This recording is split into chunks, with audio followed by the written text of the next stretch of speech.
how to fix the error which says this experience is unavailable due to your account settings in Roblox.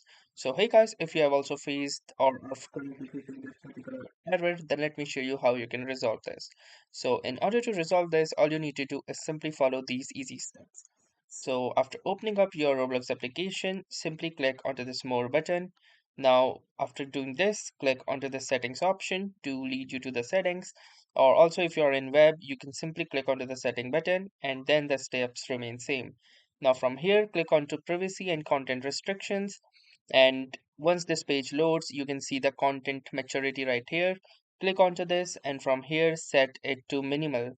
Now, this will ensure that you will be able to join most of the experiences that you were already being blocked off from Roblox.